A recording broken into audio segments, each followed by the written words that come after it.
Nice to see you all, and I owe you all an apology because I arrived at 10:30 with every intention of being here at 9 o'clock.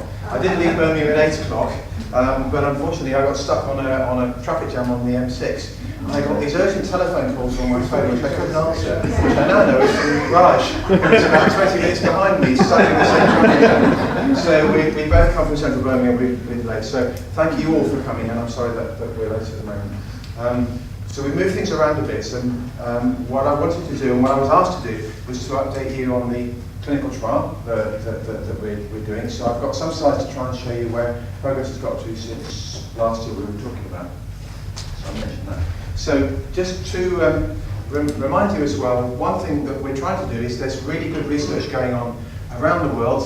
Some people are trying gene therapy in Brussels and in Montpellier in France.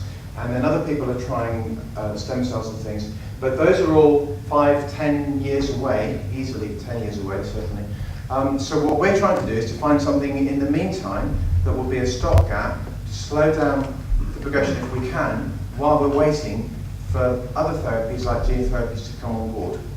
So that's what the goal is at the moment, is where I'm working at, is to try and see if we can slow down the condition to give us a breathing space while we're waiting for better treatments to come along in the future. So, what we need to do is with a medicine to see if it'll slow down, to show if it'll work. If it works, then we can give it to everybody with Wolfram. So then, in a nutshell, that's what we're trying to do. With your help. And I showed this last time, and I still think it's helpful to try and give you an idea about how long these things take to get medicines into the clinic. And it just starts on the left-hand side with 1938, which was when there was a doctor called Dr. Wolfram, working in the Mayo Clinic in North America, so one of the top clinics in North America, who was looking after a family of 9 children. So the youngest was about 5, I think, and the oldest about 18. 4 of them had got childhood diabetes, and then they developed eye problems with this. And he described this as a pattern in the family that looked like a genetics, and called it after himself, Wolfram syndrome, and that's where the name Wolfram comes from. It was the doctor in North America who first described it. And then there was about a 50-odd year gap or so when other people around the world said, oh, I've seen somebody with a similar pattern to that, and they wrote about it. And there was probably a couple of hundred reports in the literature between 1938 and about 1995, all describing some families that they'd seen with what looks something similar. Not everybody had those. Some people had deafness, some people had other features. There's quite a variety. And then in 1995 was when Professor Alan Perlmutt, working in Washington University in St. Louis in North America, and his colleagues in Japan managed to find some families enough to do some genetic studies that Dr. Denise was talking about, and was able to find the gene, WFS1, on chromosome 4 at that point. So in 1998, I beg your pardon. I was describing natural history in 1995, I got completely confused on it. So in 1995, I went around the UK, travelling around, meeting families. Actually, Dr. Denise and myself shared an office at about that time. We were both working in Birmingham together on genetics projects. And I'd gone around finding families who'd all got this similar pattern and described, I think, 45 families together. And what was really striking was there was a big variety. So Andrea, we met at that time, I think, somewhere, and your family as well took part in that. 1998, Professor Perlmutt found the genetic cause, and then it took to 2005 to try and find how that gene worked. And it seemed to cause something called endoplasmic reticulum stress. So the cells that were working in the brain and in the pancreas and others, if they were overloaded, having to make too much protein, they would get stressed and they couldn't deal with it very well. So we knew that that was a problem, and the stress would make some of those cells not do so well. So that was 2005. In 2012, we managed to get some money from the government to support some clinical services, which we've been trying to develop since. And then in 2013 was when the group that I work with found a potential target that might be useful for medicines and drugs. So it took pretty much 20, 30, 80 years from the description of the condition to finding the gene and then finding a target for a medicine, so it took a long time.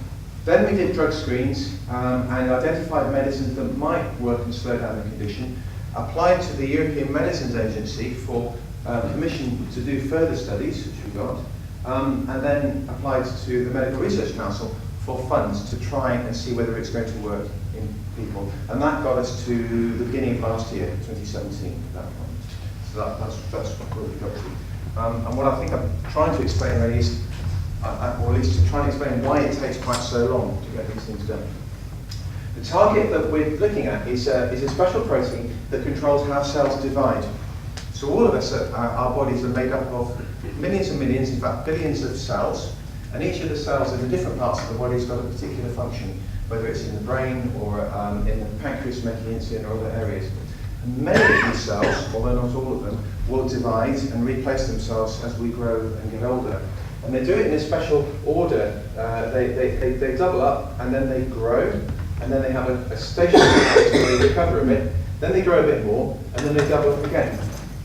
And at each of the stages of this cell cycle, there are particular proteins that act as checkpoints to say to the cells, slow down, don't do this too fast, get it right, do it right, and make sure that you recover okay. And one of these is a checkpoint by a protein called P21. If the cells go around too fast and they get too stressed, which is what we think happens in Wolfram syndrome, instead of dividing at this checkpoint, they can actually go to what's called cell death, or they decide that they can't recover enough, they get stressed too much, and they're going to die. And that's what we think happens to some of the cells in the pancreas, and why some people get diabetes. And we think a similar process, or a related process, might sometimes happen in other cells around the body, including the eyes as well. What my PhD student, Dr. Saleh Garani, found in 2013 was that in the cell models in the laboratory, growing in a dish, these cells didn't have enough of this protein here, P21C. So the cells were rushing around, trying to grow, trying to divide, and going down a pathway to apoptosis or dying, not doing so well, because they were going around too fast. But some of the cells that still had some of this protein here seemed to do much, much better, because they could slow down and they had time to recover in this stationary phase and deal with the stress that was caused by the Wolfram syndrome. So what Dr. Garani did, and Dr. WSUK, was then look for medicines that would boost up the level of this protein so that it would slow down the cell cycle and give cells a chance to recover. And she did a screen of these medicines, and we found some that were already in use for different conditions. That's why we wanted to propose it to see if it would work in Wolfram. So from that basic science, we were able to get a grant funding to support this. So just before I go on one step, does that make sense? First of all, to follow what I was saying. So the medicine we're looking at isn't going to cure Wolfram, but it's hopefully going to give the cells a chance to recover and cope with the stress long enough so that they don't sort of keel over and get sick. That's the point, and slow down the progression. That's what we're trying to do. Okay. So, this is called TreatWolfram Clinical Trial because it will be the first clinical trial really of a medicine to try and help Wolfram. Funded by the UK Medical Research Council. And this is actually really good because whatever happens in politics with Brexit and things like that, the UK Medical Research Council has given enough money to try and show whether this works or not, and is also supporting other countries in Europe to take part. So they're actually funding 2 centres in France, 1 in Poland and 1 in Spain. So that's actually really good from our community point of view because we can all come together and support it.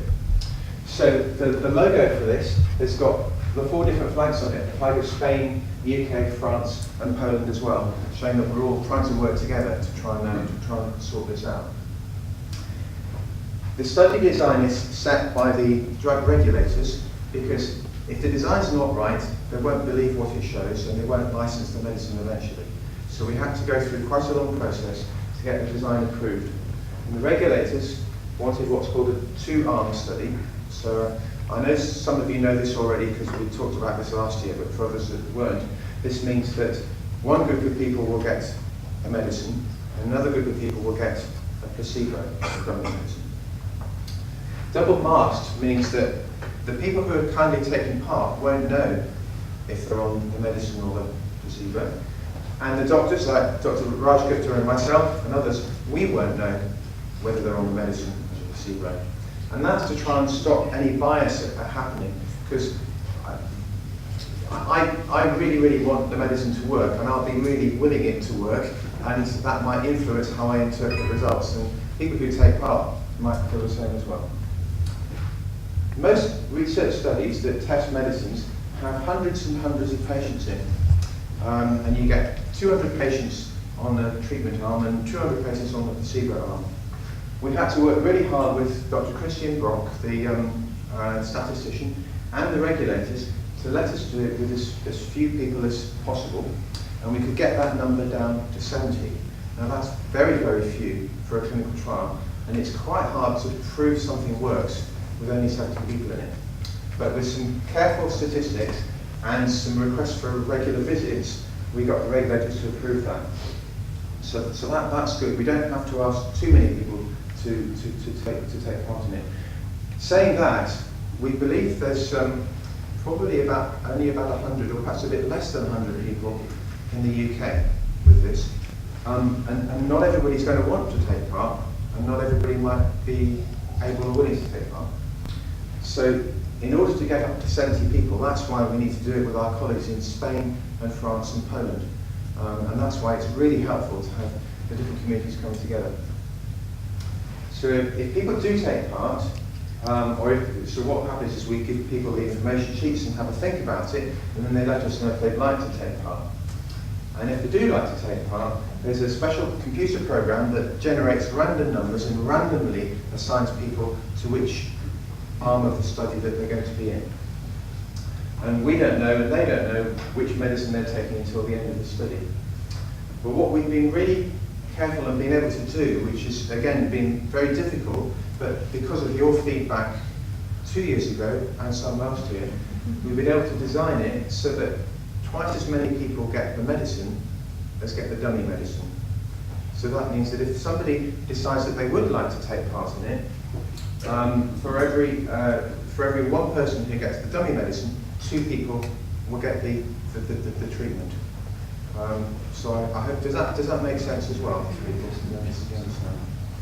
So twice as many people will have the active treatment as the dummy medicine. And as I said, it's multi-centre as well. Okay, that's that. The medicine is well known. It's used for treating epilepsy on there. It's been around since the 1960s, so it can be licensed to use other conditions. And several thousand children probably take this medicine, I think that's right, isn't it, for epilepsy in the UK. But we know, like all medicines, it has side effects. And the most important side effect with this one is that it can affect babies in the mum's womb if the mum takes them when she's pregnant. So we have to be really careful that people who are likely to get pregnant or do get pregnant and not take that medicine altogether. So just be careful. And then it also causes side effects. So we don't give any medicine lightly, especially if we don't know if it's going to work or not. So it can cause side effects in about 1 in 10 to 1 in 100 people. And that can be feeling a bit sick, can be some tummy upsets or some diarrhea, or I understand that can get better a bit after a while.